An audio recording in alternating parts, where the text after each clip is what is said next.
So today I'm going to do another pen and ink drawing.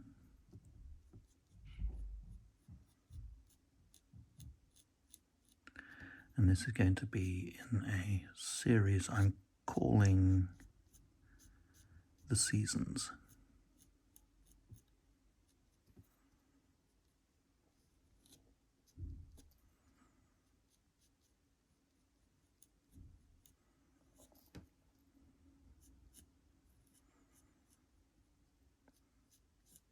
And I've got the camera on my phone on a slightly wider angle so you can see the whole picture.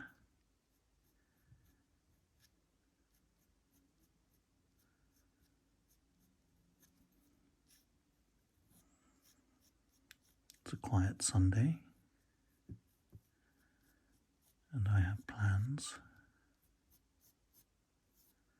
They're not hugely ambitious plans. I'm going to carry on drawing some paths, which I will show you a little later.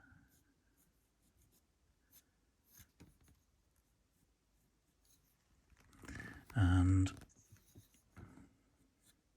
I'm going to turn the pages of one of my sketchbooks.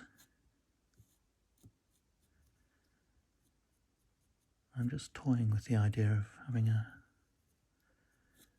an artwork sale, just because I discovered a few drawings from a little while ago that seemed to be suitable. And I enjoy artwork sales, but I am aware that the pictures go rather quickly, and so sometimes people get a little frustrated that they've put an item in their virtual trolley, the system used by Big Cartel, which is the site I use to sell artwork, and then it is whisked away by someone else by the time they get to the checkout. And I can't really see any other way of doing it. It's just a characteristic of the site, so it is frustrating. I don't really want to take commissions because I think that would feel too much like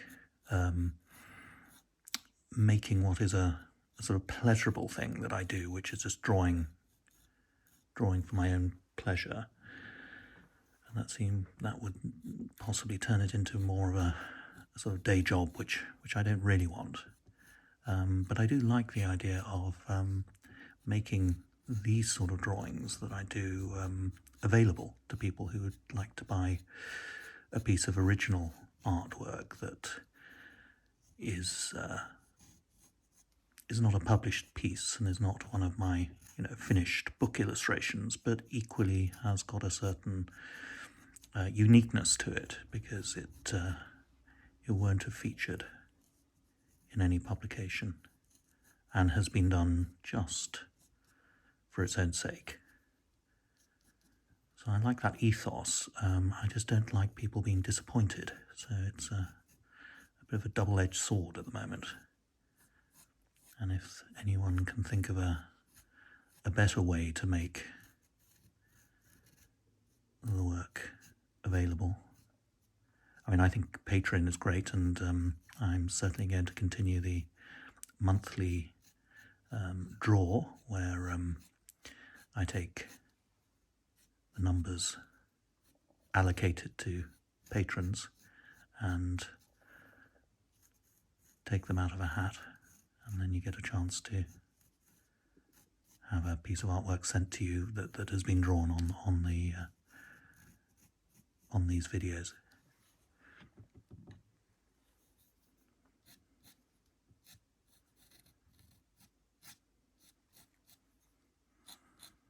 And it's in the nature of these drawings, I think, that they just grow organically, which is why I tend to choose, I suppose, organic subject matter. subject matter, as you can see here, is the sort of flow of hair. In this case, a wintry hairstyle. But what it enables me to do in a way is just compile or grow the drawing organically, without too many problems of perspective and scale, which one would encounter if one was drawing something more naturalistic. It's also the reason why I enjoy drawing floating rocks, the same sort of reason, and drawing trees and with their sort of branches and roots, which one can similarly just sort of build up, and also imaginary landscapes as well, where you just slowly allow the drawing to gain in detail and complexity as you continue it, sometimes to the point of sort of almost absurdity in a way, but that's fun as well, you know, just drawing something. When I want to sort of polish up my skills, as it were, I will sit down and draw something from life, and there is something very pleasing about attempting to coordinate your hand and eye as you attempt to describe the form and space in front of you.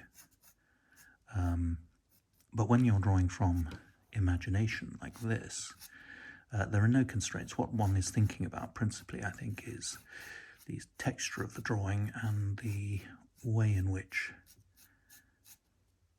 the different marks that you're making add up to a pleasing whole,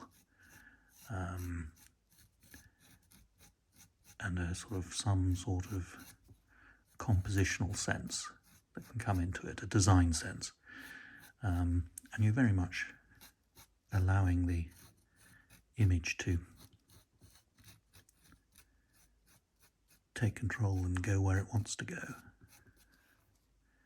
I'm going to try a few workshops, actually, using sort of free-flowing techniques, watercolour washes,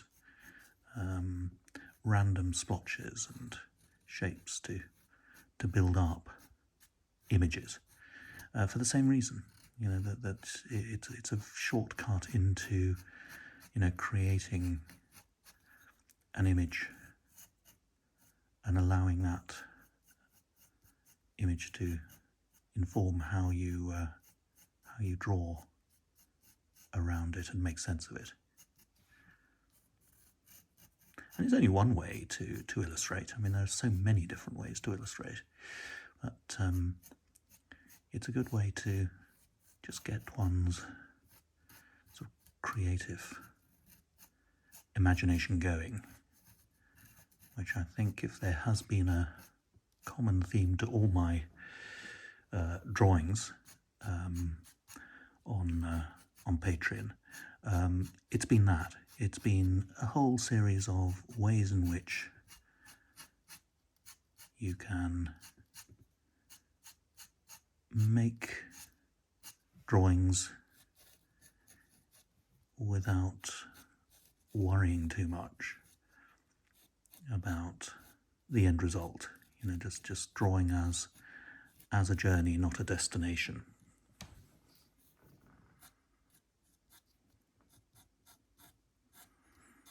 And I hope also there's another quality that comes through when you watch a drawing like this take shape, is that it really doesn't matter that this is what happens sometimes with a dip pen. You get these little, so you've got to have a little bit of paper next to you just to get the ink flowing so it doesn't blot on the drawing itself. But actually, even as I say that, you know, sometimes that sort of blotchy line quality can add a vitality to a drawing, so it doesn't always have to be smooth and finished. And I think that is my theme, that letting go, just allowing something to take form on the paper is a useful tool. It's not the only tool, and there are many other ways in which you can explore the way you construct pictures, make pictures. But this is just one of them, and it's a way to sometimes get inside your head and express things that you didn't realize you were going to express. So thematically, this is my first of my embodiments of the seasons. So this is winter, and essentially it'll be a series of seasonal themed hairstyles, because it's satisfying to draw.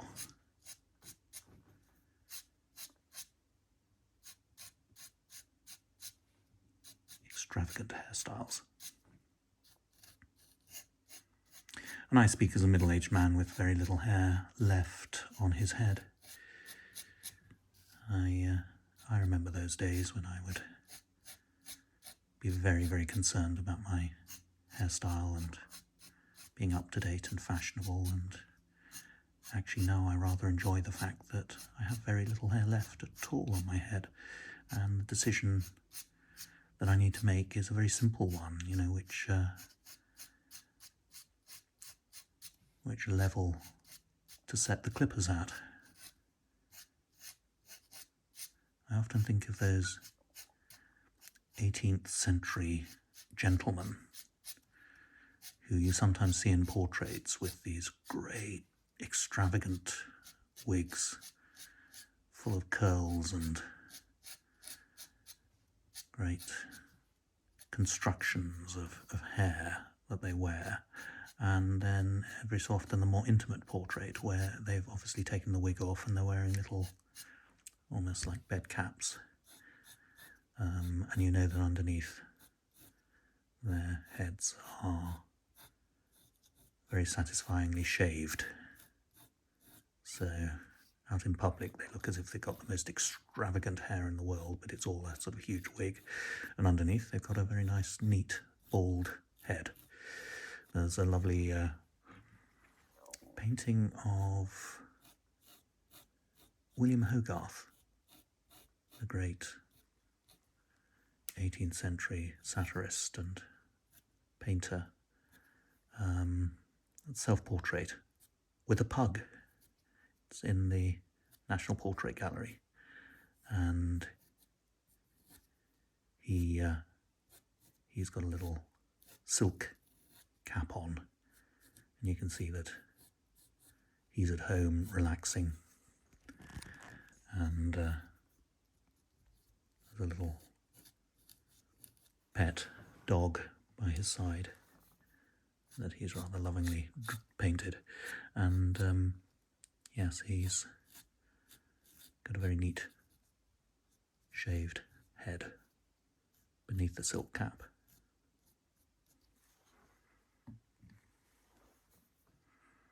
And I'm also at the stage now, I don't know why I'm actually sort of, sharing this with you, it's sort of slightly strange sort of thing, but I'm looking for a hat.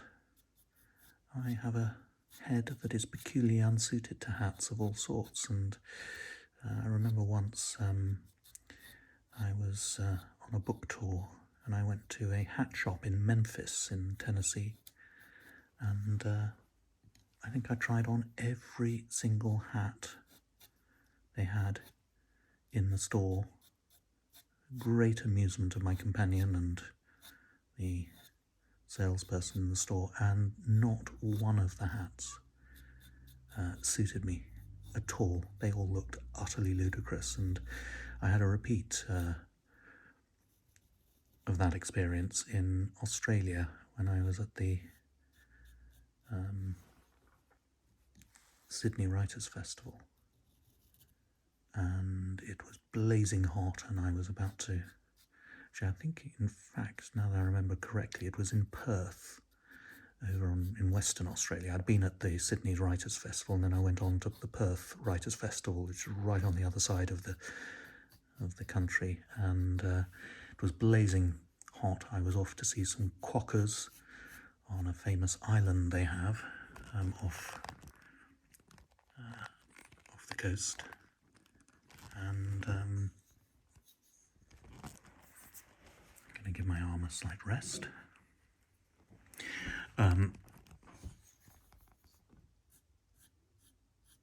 And I couldn't find a single hat to fit me. In the end, I had a rather small straw pork pie hat that didn't really keep the sun off, but it was better than nothing. So I am absolutely... I think at the moment what I'm looking for is a giant Peaky Blinders sort of flat cap of some sort, but it's got to be big because the proportions of my face tend to make my head look tiny and my face look very big whenever I put on a hat. So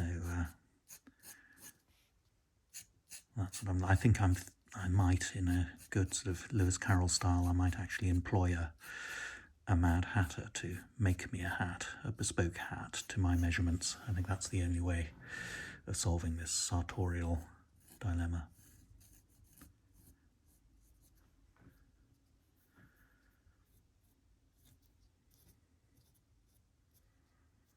Now this is winter, and what I'm drawing now are snowflakes, not dandruff, although the two might be synonymous.